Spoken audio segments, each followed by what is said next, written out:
한 중년 남자의 심리 묘사. 미셸 비토르 변경.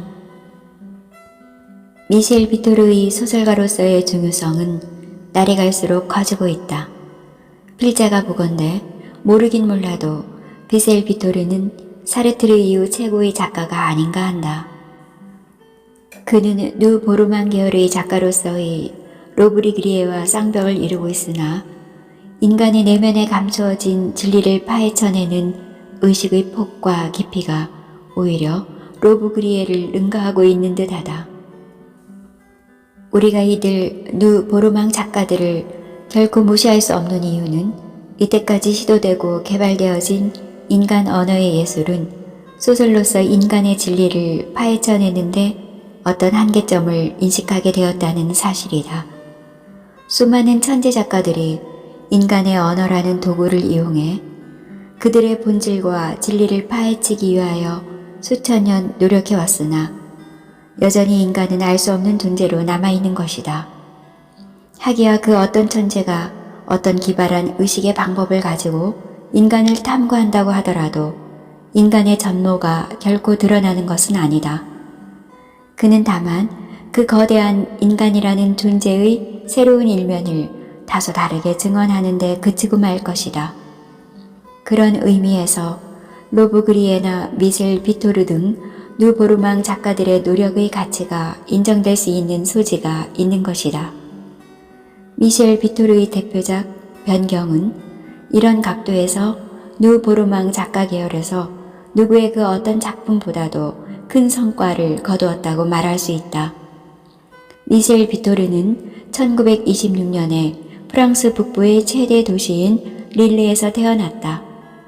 소르보느 대학을 졸업한 후 주로 옛 프랑스의 식민지였던 외국에서 근무하였다.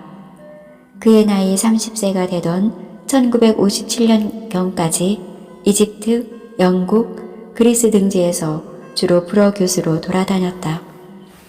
귀국 후 파리 대학 강사, 니스 대학 교수를 거쳐 지금은 스위스의 불어권 도시인 주네브에서 교수로 재직하고 있다. 그가 28세 때 발표한 처녀작 밀라노 거리는 무반응이었으며 30세에 발표한 시간표와 31세에 발표한 변경은 센세이셔널한 반응을 불러일으켰다. 변경은 그 해에 르노 도상을 수상하였다. 미셸 비토르의 소설이 가지는 일반적인 특질은 대략 다음과 같다. 1. 그의 소설은 평범하고 일상적인 현실을 소재로 하고 있다. 2. 이러한 현실을 일체의 선입견을 버리고 직시하면 어떤 의욕을 느끼게 된다. 3. 이 의욕, 즉 수수께끼를 가장 치밀하고 정교한 방법으로 추적해 본다. 4. 이 추적의 결과 그것 속에는 어떤 새로운 질서가 존재하고 있다는 사실을 발견하고 그것을 전체성으로 접근하고자 한다. 5. 바로 그적인 정밀한 묘사, 미분적 단절마디의 다층적인 구성, 다면적인 시간과 공간의 처리, 서술에 있어서 특이한 인칭 처리 등이 그것들이다. 변경은 우리나라에 통용되고 있는 번역어이지만 필자는 변심으로 했으면 한다. 그러나 번역어 제목도 제목이므로 그것을 아무나 마음 내키는 대로 바꿀 수가 없다고 생각한다. 혼란이 생기기 때문이다. 변경의 스토리를 소개하면 다음과 같다. 그러나 여기서 덧붙이고자 하는 것은 누 보르망 소설에서는 스토리 소개가 아무런 의미가 없다는 것이다. 그들은 스토리를 추구하지 않기 때문이다. 그들은 소설의 내용에는 아무런 흥미도 없다. 레옹 델몽이라는 사내가 앙리에트라는 미모의 부인과 두 아이를 데리고 파리에서 살고 있었다. 그는 장년기의 사내로서 이탈리아의 로마에 본사가 있는 타이프라이터 회사의 파리 지사장이다. 그는 로마의 세실이라는 이름의 정부를 두고 있는데 지사장으로서 본사 출장을 갈 때마다 정부의 집에서 묵는다.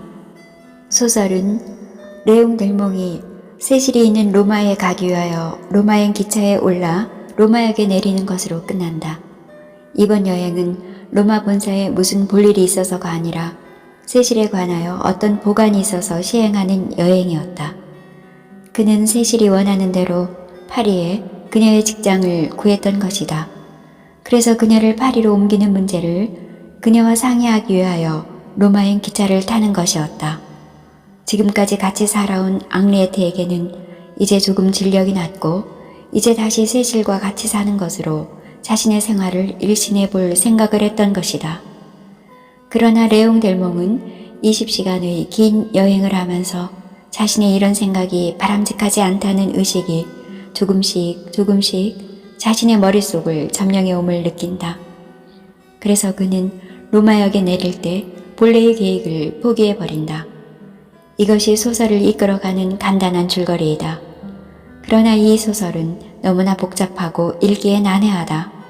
미셀 비토르는 주인공 레옹 델몽을 나라든가 그라든가 하는 1인칭 혹은 3인칭을 씀으로써 전통적인 소설적 기법에 따르지 않고 당신이라는 2인칭을 사용하여 소설을 진행시키고 있다.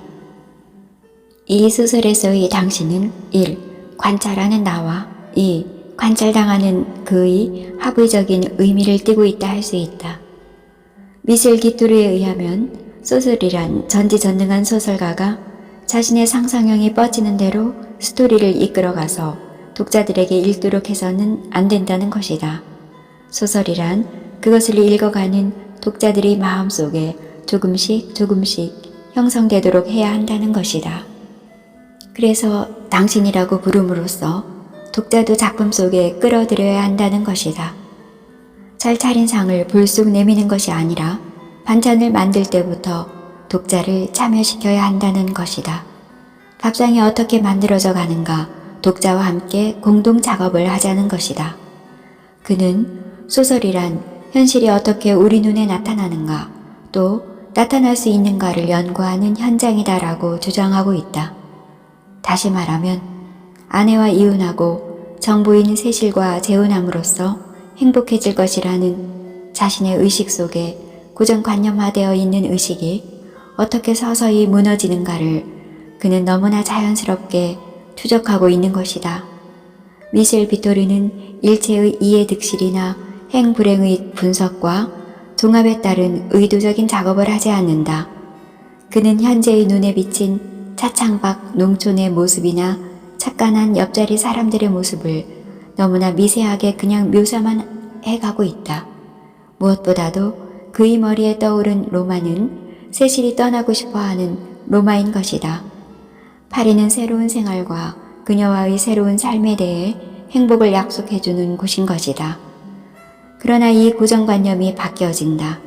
로마는 아무리 노력해도 그렇게 단순화할 수 없는 거대하고 모순에 찬 도시이며 로마를 있는 그대로 이해해야만 한다는 깨달음이 그것이다. 그리고 인간에게는 구원이란 없으며 구원이라고 생각한 세실과의 결합이 더 큰 실추를 불러올 수도 있다는 생각이 서서히 떠오르는 것이었다. 구원은 밖에서 주어지는 것도 아니고 안에서 주어지는 것도 아니다. 그것은 환상에 불과한 것인지도 모른다는 생각이 들었던 것이다. 설령 있다고 하더라도 일시적인 것에 불과할지도 모른다. 독자들을 깊은 생각으로 이끌어가는 소설임에 틀림없다. 러시아 혁명의 소용돌이 속에 꽃핀 사랑. 보리스 파스테르나크, 닥터 지바고. 보리스 파스테르나크의 닥터 지바고는 두지 않은 바와 같이 1958년도 노벨상 수상 작품이다.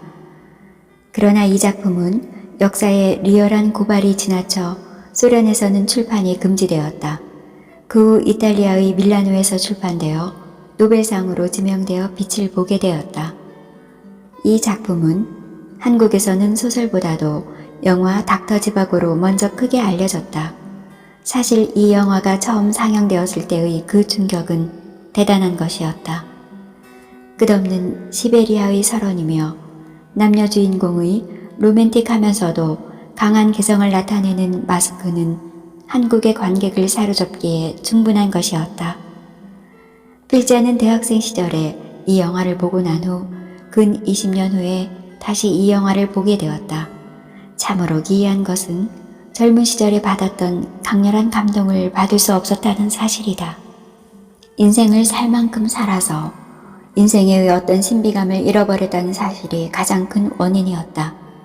남녀의 사랑 이야기란 제 아무리 기구하고 절절해봐야 뭐가 그리 대단한 것이 있겠는가.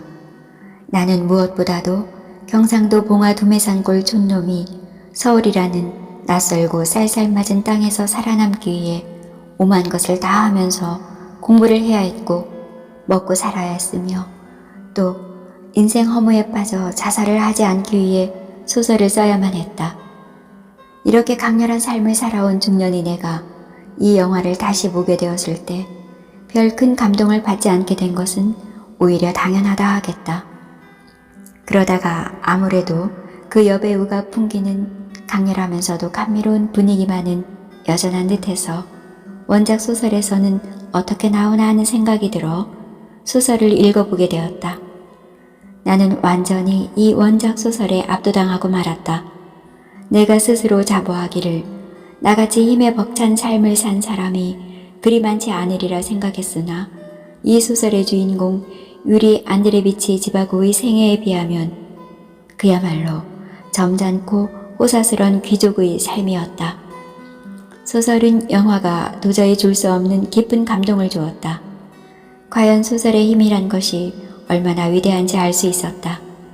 미남 미녀의 잘 빠진 얼굴을 보여주는 데야 영화가 나을지는 모르지만 영혼을 울리는 깊은 감동은 영화의 그것에 비할 바가 아니었다. 무엇보다도 영화는 원작 소설과 상당한 내용상의 상이점이 있었다. 이 소설은 1부와 2부로 나뉘어져 있다. 1부는 2부에 비해 분량이 반밖에 되지 않는데 등장인물들인 유리 안드레비치 지바고와 나중에 그의 아내가 되는 토냐, 역시 지바고의 불륜의 애인이 되는 라라를 소녀 시절부터 육체적으로 강점하는 노회한 변호사 코마로프스키와 라라의 남편이 되는 파샤 등등이 소개 형식으로 등장한다. 첫 장면은 지바고의 10살 때 얘기이다. 그의 아버지는 옛날에 권총 자살한 귀족이었다. 10살 때까지 홀어머니 밑에서 자랐는데 그녀가 이해해 죽은 것이다. 장례 장면이 나온다. 고아가 된 그는 토냐의 아버지이고 자유주의자이며 대학의 화학교수인 그로메쿤의 집에 맡겨진다. 한편 라라는 그녀의 어머니가 원래 프랑스 여자였다. 그녀는 일찍이 남편을 여의었는데 현실주의적인 변호사 코마로프스키의 보호 아래에 있는 라라는 여학생으로 자라나면서 아주 출중한 미모를 과시하여 주위의 문 남성들로부터 시선을 끈다. 코마로프스키는 이 여학생과 깊은 관계에 빠진다. 역시 어머니를 여인 라라는 철도원인 파셀 인디포프의 집에서 가정교사로 일한다. 이 집에서 라라는 그녀의 남편이 될 혁명가 안디포프와 사귀어 깊은 사랑에 빠진 끝에 결혼한다. 가정교사 자리를 잃은 라라는 자신의 정부인 코마로프스키에게 한 미천 줄 것을 요구하지만 그가 선선히 응하지 않자 어느 크리스마스 축제날 밤에 그를 권총으로 저격하나 실패한다. 여자의 육체와 정조를 대가 없이 강점하면 보복을 받을 가능성은 언제나 존재하는 것이다. 여자의 육체란 언제나 하나의 생명을 잉태시킬 수 있는 절대절명의 임무와 기능을 갖추고 있고 이것은 남성과의 사랑에 의해 결실이 된다. 이런 생명 잉태의 기능을 거부한 채 여성의 육체를 강점하면 사랑이 없는 육체의 강점은 본능적으로 여성의 강한 증오를 받게 된다. 이 증오를 피하기 위해서는 생명 잉태의 비중에 버금가는 정신적, 물질적 보상이 요구된다고 볼 수 있다. 이 점이 이 소설에서 강조되고 있다. 백군과 청군이 첨예한 대립으로 이 거대한 국가가 초토화되고 그 와중에 휩쓸려온 국민과 국토가 폐허화되지만 그 와중에서도 인간의 사랑은 꽃피고 생명은 여전히 잉태된다는 것을 파스테르나크는 강조하고 있음에 주의해야 한다. 예를 들어 지바고는 아내 토냐와 제2의 여자 라라와 제3의 여자 마니아에게 각각 자식을 낳게 했다. 그러나 라라와 그녀의 정부 코마로프스키와의 사이에는 자식이 없다. 여자에게 가장 큰 사랑의 선물은 아이인 것이다. 입으로 넘어가면 전국을 휩쓴 자유개혁파와 수구파의 무력항쟁으로 무대가 바뀐다. 모스크바에는 견딜 수 없는 한파와 기근이 밀어닥쳐 지바고는 아내와 어린 딸을 데리고 처가가 있는 우랄의 유리아틴으로 간다. 가도 끝이 없는 시베리아 대평원을 기차로 달리는 장면은 이 소설의 압권이다. 이 장면을 이렇게 출중하게 묘사할 수 있었던 것은 작가 파스테르나크가 군입대를 위한 신체 검사에서 낙방하고 이 우랄 지방에서 1년 가까이 강제 노역한 경험이 있기 때문이다. 이 유리아틴에는 개혁파의 젊은 지도자의 한 사람인 남편 파샤를 찾아 라라도 와 있었다. 지바고와 라라는 연애 감정에 빠진다. 유리아틴에서도 견딜 수 없어 황야의 촌락 바리키노로 지바고 일가는 이동한다. 지바고는 바리키노 부근에서 개혁파의 빨치산에 의해 납치되어 18개월간 가족을 만나지 못한다. 그를 납치한 부대의 대장은 스트렐리코프인데 라라의 남편 파샤의 가명이다. 18개월 만에 탈출에 성공한 지바고는 유리아틴으로 돌아왔으나 가족이 국외로 추방되었음을 알게 된다. 그는 라라와 바리키노로와 동거에 들어간다. 그 후 쿠마로프스키가 나타나 라라를 데리고 극동으로 간다. 라라를 빼앗긴 지바고는 모스크바로 가고 파샤는 권총으로 자살을 하게 된다. 지바고는 토냐와 라라를 잃고 허덕이다가 제3의 부인 마니아를 만나 살다가 죽는다. 영화에는 제3부인이 등장하지 않지만 모스크바로 돌아가 폐인이 된 지바고를 부양하고 두 아이까지 낳은 마니아의 존재는 크다. 영화에서는 무덤에 안장되지만 소설에서는 훨씬 비참하게 화장된다. 유부남 유부녀의 사랑은 추잡스러운 것이지만 어떻게 이런 깊은 감동을 주는지 참으로 잊을 수 없는 아름다움이다.